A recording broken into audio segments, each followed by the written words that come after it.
आज हम बात करने वाले हैं कि एसएससी सीजीएल टीयर 2 के अंदर सभी सब्जेक्ट्स की चैप्टर वाइज वेटेज क्या रह सकती है। उसका कारण ये शक्ति वर्ड का, क्योंकि अभी पैटर्न चेंज हुआ है तो हर सब्जेक्ट की चैप्टर वाइज वेटेज पुराने हिसाब से तो हम नहीं देख पाएंगे, लेकिन अभी कैसे कौन चीज़ों को हैंडल करना है वो ज़रूर हम देख सकते हैं। बहुत इंपॉर्टेंट वीडियो आज के लिए ये आपकी, अगर आप टीयर 2 एसएससी सीजीएल टीयर 2 की तैयारी कर रहे हैं। माय नेम इज जीवी सिंह, एक बार फिर से आपके सामने हाजिर हूं। तो चलिए स्टार्ट करते हैं इस वीडियो को। एक आप देखिए कि आपको मालूम है कि टीयर 2 के अंदर पैटर्न जो चेंज हुआ है उसके अंदर ये चारों सब्जेक्ट्स अब हैं, पहले सिर्फ मैथ्स और इंग्लिश हुआ करता था। अब इसका मतलब ये है, सीधा सीधा देखिए वेटेज को भी देखिए, वेटेज भी सबसे ज़्यादा किसकी हो रही है। आप देखिए कि इसकी वेटेज बहुत ज़्यादा हो गई है, 45 क्वेश्चंस, यानी कि अभी, और इसकी वेटेज तो ऑलरेडी बढ़ ही गई है। उसका कारण क्या है?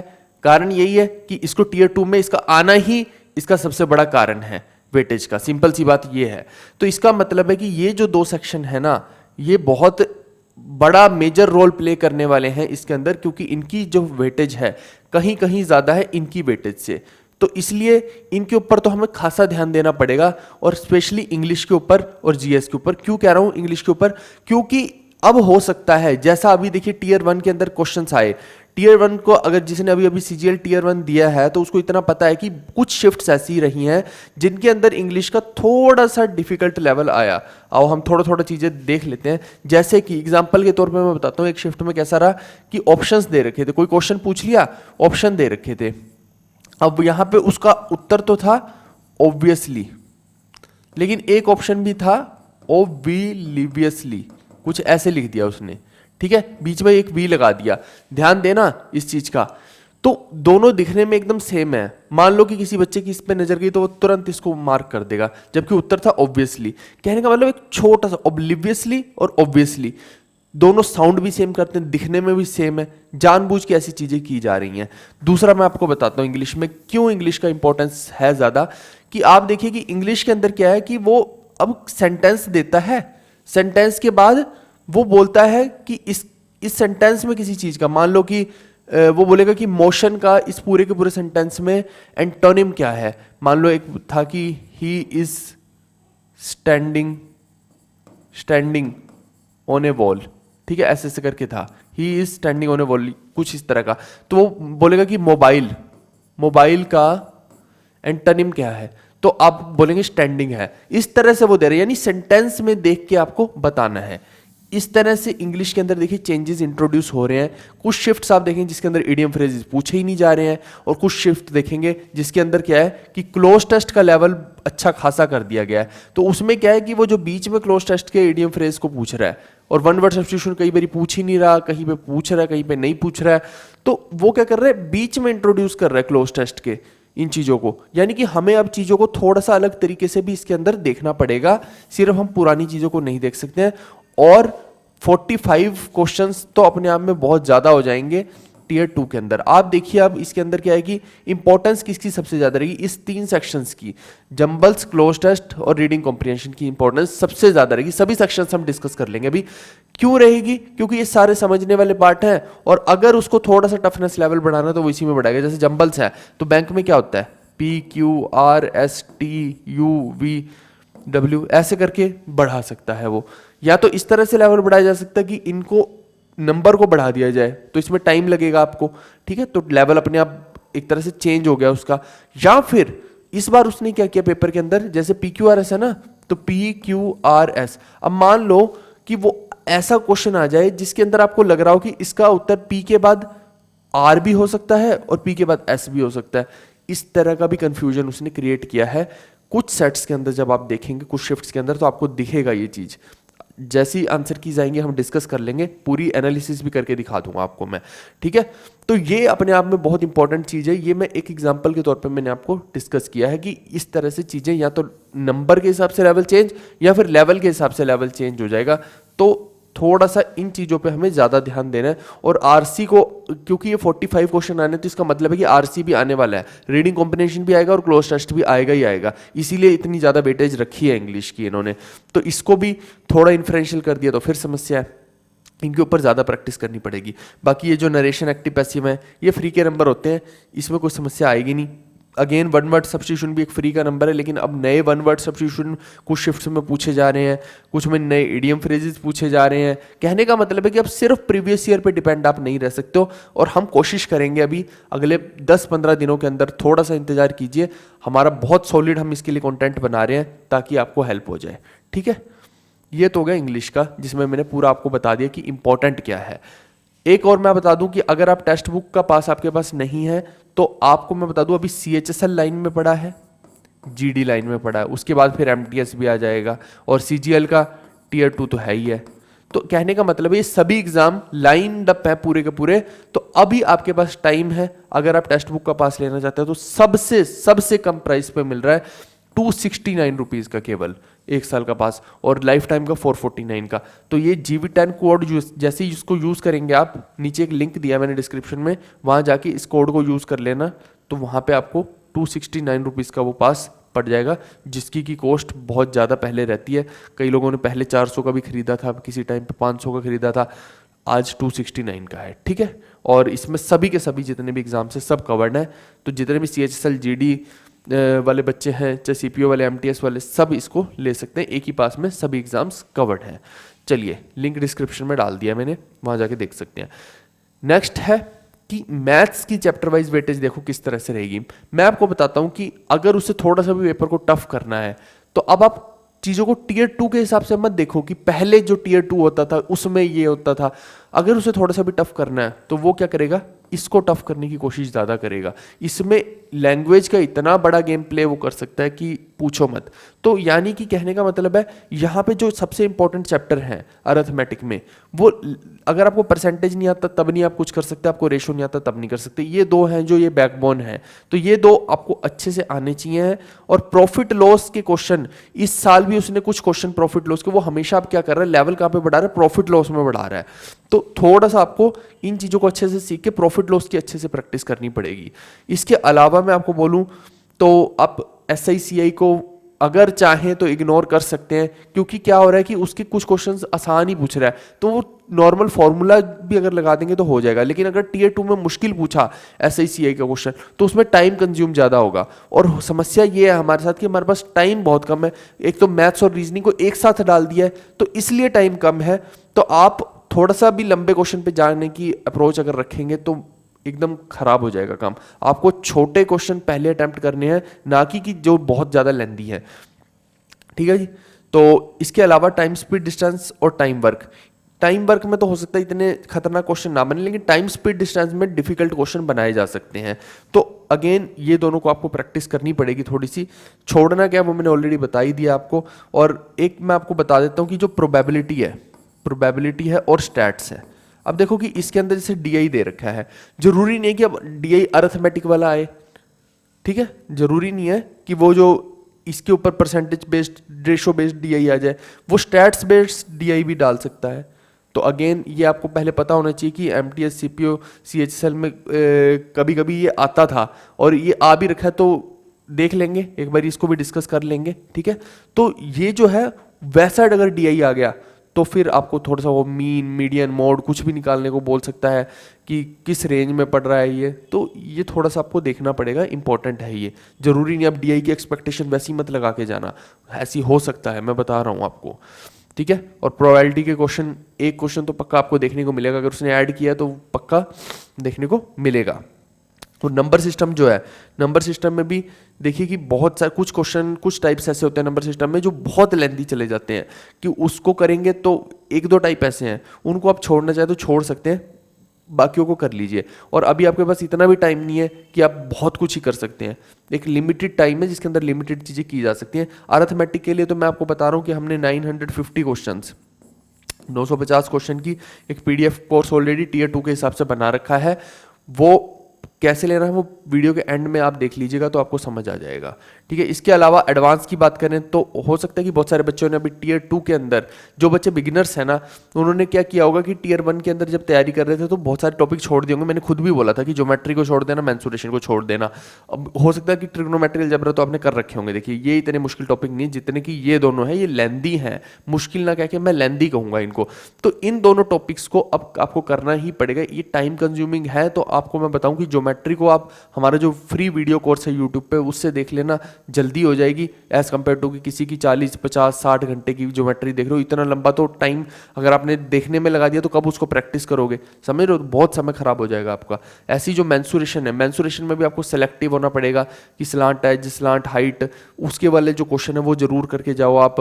पिरामिड्स वाली चीजें देख लो। मतलब इसके अंदर सेलेक्टिव चीजें आपको देखनी पड़ेंगी, और निकालना तो एरिया वॉल्यूम ही होता है, सिंपल सी बात है, लेकिन बहुत ज्यादा सेलेक्टिव होना पड़ेगा। उलझुल क्वेश्चन है जो, जिसमें आपका टाइम खराब हो सकता है, आपको लगता है कि ये तो लेंदी जाएगा क्वेश्चन, तो मत करो ना भाई, उन टॉपिक्स को छोड़ दो। वहां पे गेम ही इस चीज की है कि लेंदी चीजों को छोड़ के जो आसान चीजें वो कर लो अगर आप तो। इसके अलावा देखिए, इसके अंदर ये तो मैंने बता ही दिया है, और इसमें वैल्यू पुटिंग का भी बहुत, इन दोनों में तो रोल प्ले होने वाला है।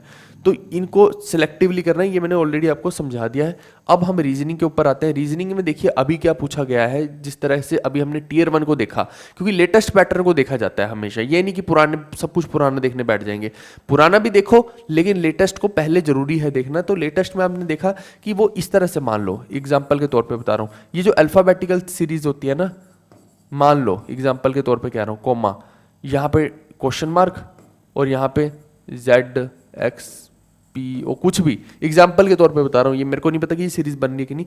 तो यहाँ वाला वो पूछ रहा है, और कई बार ये वो डिफिकल्ट भी बना सकता है इसके अंदर अगर आप पैटर्न नहीं पकड़ पाए तो, ठीक है।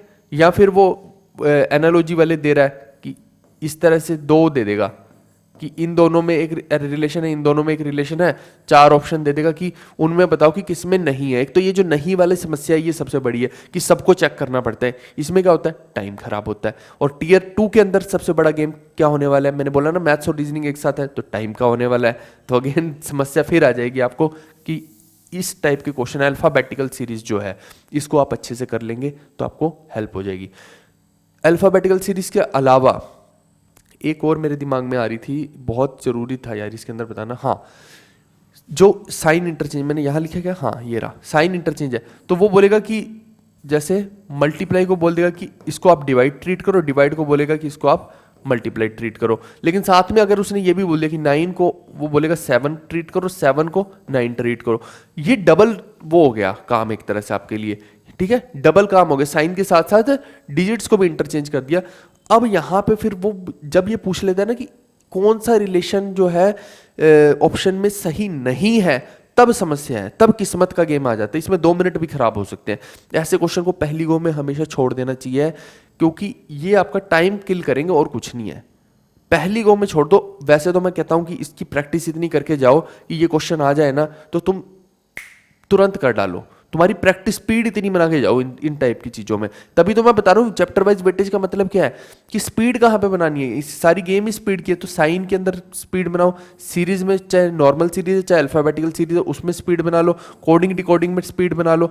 इनमें बना लोगे तो बहुत बहुत कुछ हो जाएगा, मैं सही बता रहा हूँ। जिसने इस पर महारत हासिल कर ली ना इन टॉपिक्स पे, 6 टॉपिक्स पे, तो हो गया। ये नहीं कि आप लगे हुए फोल्ड फिगर को देखने कि इसको खोल के क्या बनेगा, आप ट्रायंगल गिनने लगे हुए यार, ये कोई चैप्टर करने वाले, खुद सोच के देखो। एक और चीज मैं आपको बताऊं, ब्लड रिलेशन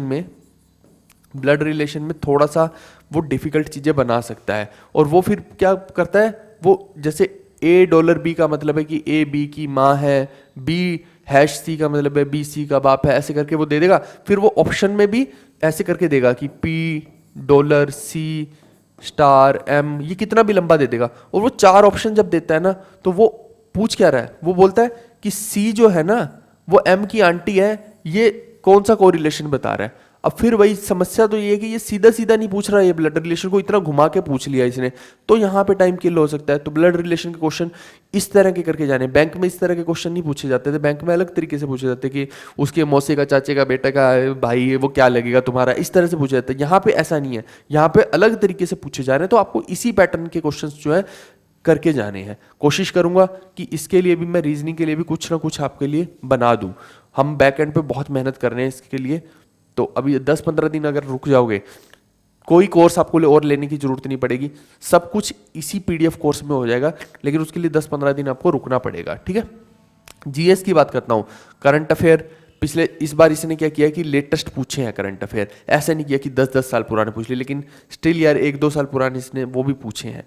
जैसे 2018 में कोई कॉमनवेल्थ हुए तो पूछ लिया कि वो कहाँ पे हुआ है, उसका वेन्यू पूछ लिया। हालांकि हमने तो अपने पीडीएफ कोर्स में पहले ही बता रखा था, हमें मालूम था कि ये 2-3 साल के वेन्यू भी पूछ सकता है, तो वो हर चीज़ पुरानी इतनी नहीं पूछ रहा है, उसने वेन्यू के क्वेश्चन पूछे पुराने। समझो आप इस चीज को, कुछ कुछ चीजें जो पुरानी पूछता है। हमने तो 2018, 19, 20, 21, 22 सबके कवर कर रखे हैं अपने अपकमिंग स्पोर्ट्स इवेंट में। और अपकमिंग स्पोर्ट्स इवेंट्स मैं बता रहा हूँ, स्पोर्ट्स तो बहुत ही इंपॉर्टेंट है, अवार्ड्स बहुत इंपॉर्टेंट है, टर्मिनोलॉजी स्पोर्ट्स की, अपकमिंग स्पोर्ट्स इवेंट्स हो गए। और साथ में एक और मैं चीज़ आपको बताता हूँ, इंस्ट्रूमेंट्स जो है ना, आप देखो इस बार क्या हुआ है, इंस्ट्रूमेंट तो है ही है, साथ में उसने पूछे कि कौन बजाता है, ये तो है ही था, साथ में बोल दिया फाउंडर कौन है इसका, फाउंडर बताओ क्या कर लोगे। अब पानी में मधानी वाली बात है, करते रहो दे दनादन, क्या क्या की चीजें कर लोगे। वो पूछ वही रहा है चीजें, लेकिन अलग टाइप से पूछने लग गया। अपडेशन करनी पड़ेगी इसके लिए हमें भी, हम भी अपने कोर्स में पूरी की पूरी अपडेशंस कर रहे हैं, अगले 10-15 दिन में बहुत कुछ अपडेट हो जाएगा, आप देखना,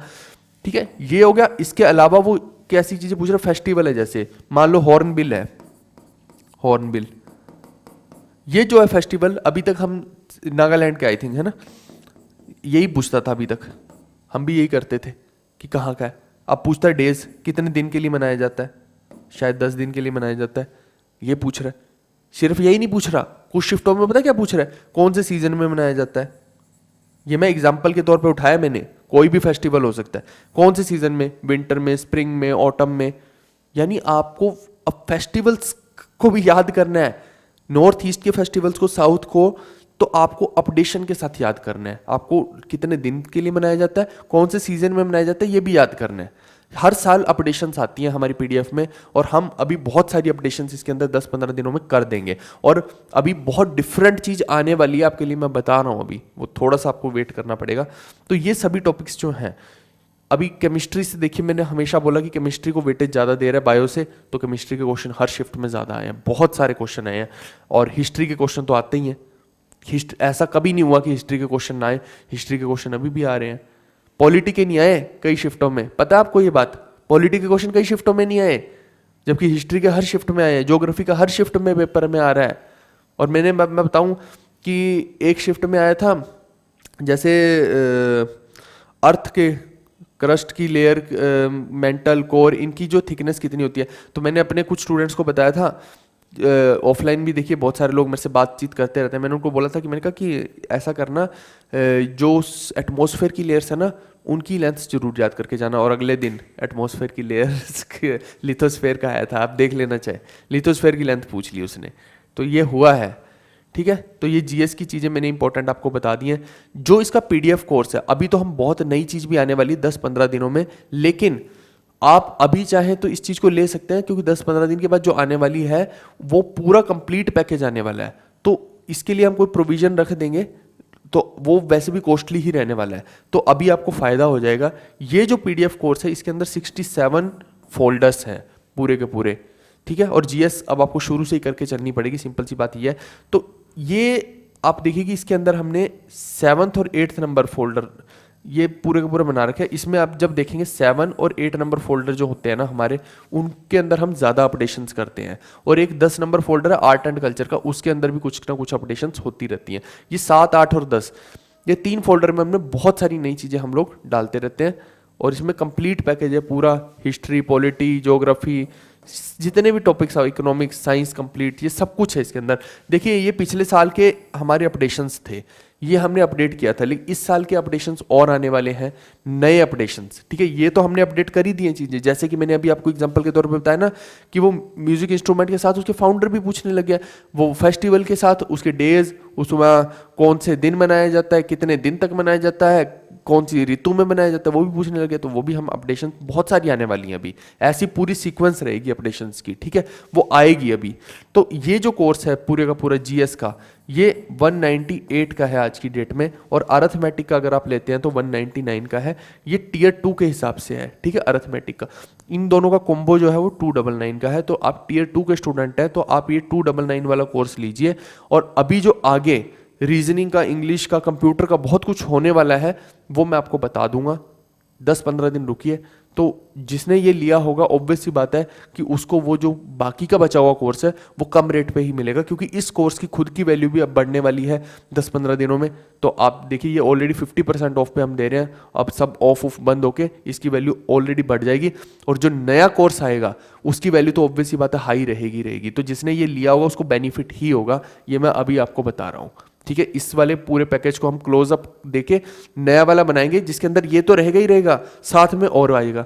तो वो जो है एक्स्ट्रा, वो आपको कम रेट पे ही मिलेगा, मैं आपको बता रहा हूँ। अभी आपको बेनिफिट हो जाएगा, जितने भी अभी स्टूडेंट है वो आपको बाद में समझ आएगा, नहीं तो आप हाई प्राइस पे आपको लेना ही पड़ेगा फिर बाद में टियर 2 के लिए, क्योंकि वो हम यूनिक कुछ बना रहे हैं नया, ठीक है भाई। तो ये आप लेना चाहें तो कैसे लेना है आपको डिस्क्रिप्शन में मैंने गूगल पे, फोन पे, पेटीएम, जितने भी नंबर हैं सब दे रखे, डायरेक्ट पेमेंट कीजिए वहाँ पे जाके। पेमेंट का स्क्रीनशॉट आप हमें ईमेल करेंगे, किस ईमेल आईडी पे करेंगे वो भी डिस्क्रिप्शन में लिखिए, cgltarget2022@gmail.com पर। यहाँ पे आप हमें भेजेंगे उसका स्क्रीनशॉट और अपनी ईमेल आईडी, तो हम आपको अपनी गूगल ड्राइव में ऐड करेंगे।